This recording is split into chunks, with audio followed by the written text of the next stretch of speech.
কিন্তু আদালত আমাদের বক্তব্যের প্রাথমিক সত্যতা এবং প্রাথমিক গ্রাউন্ডটাকে ওনারা অ্যাকসেপ্ট করে ওনাদের সবাইকে 6 সপ্তাহের আগাম জামিন দিয়েছেন। এই এজাহারের মধ্যে কোথাও কোনো আসামি সম্পর্কে তার স্বামীকে কে আঘাত করেছে তার কোনো উল্লেখ করা নেই। আসলে ঝিনাইগাতি থানাধীন ঝিনাইগাতি বাজারে এখানে প্রশাসনের পক্ষ থেকে একটা নির্বাচনী প্রতিদ্বন্দ্বিতাকারী রাজনৈতিক দল এবং প্রার্থীদের সঙ্গে একটা মত বিনিময় সভা হওয়ার কথা ছিল এবং নির্বাচনী ইশতেহার দেওয়ার কথা ছিল।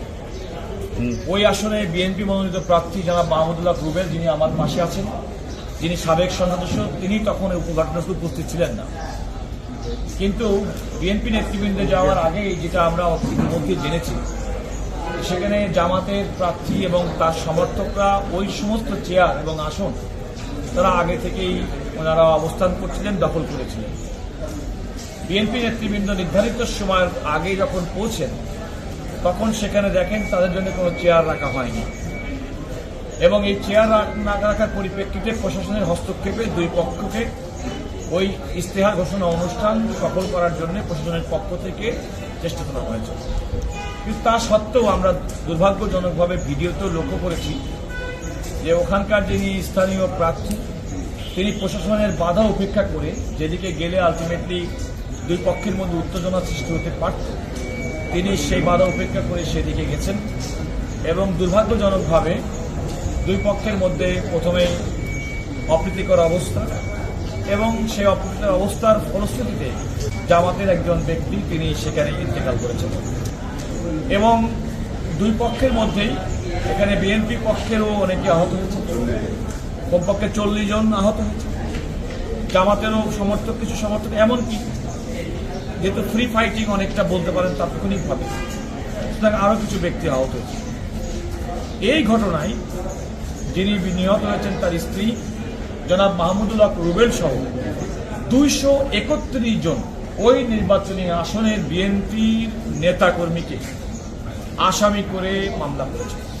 শুধুমাত্র 231 জনের নাম দিয়েই ক্ষান্ত হননি, অজ্ঞাত আরও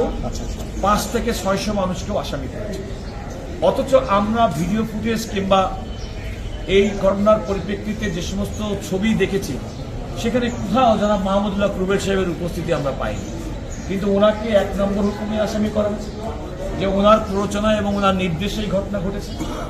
এবং আমরা মনে করি এটা সম্পূর্ণভাবে তথ্যগতভাবে অত্যন্ত ভুল এবং মিথ্যাভাবে তাকে এই মামলা জড়িত করা হয়েছে,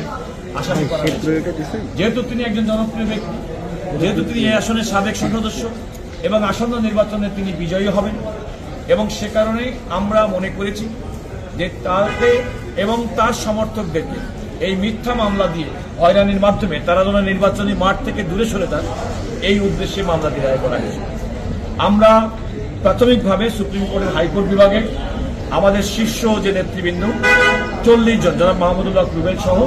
তাদের জন্য মাননীয় সুপ্রিম কোর্টের হাইকোর্ট বিভাগের একটি বেঞ্চে আমরা জামিন চেয়েছিলাম, জামিন প্রার্থনা করেছিলাম এবং জামিন প্রার্থনার গ্রাউন্ড হিসেবে আমরা বলেছি যে দেখেন ওনারা সবাই রাজনীতি করেন এবং এই রাজনৈতিক প্রতিহিংসার কারণেই তার রাজনৈতিক প্রতিপক্ষ তাকে সহ তার রাজনৈতিক সহকর্মীদের বিরুদ্ধে মিথ্যা বানোয়াট মামলাটি করেছেন এবং সবচেয়ে বড় কথা এই এজাহারের মধ্যে কোথাও কোনো আসামি সম্পর্কে তার স্বামীকে কে আঘাত করেছে তার কোনো উল্লেখ করা নেই। এটা কিন্তু আমরা আদালতকে দেখেছি, আদালত আমাদের বক্তব্য শুনেছেন, সরকার পক্ষের আইনজীবী বিরোধিতা করেছেন,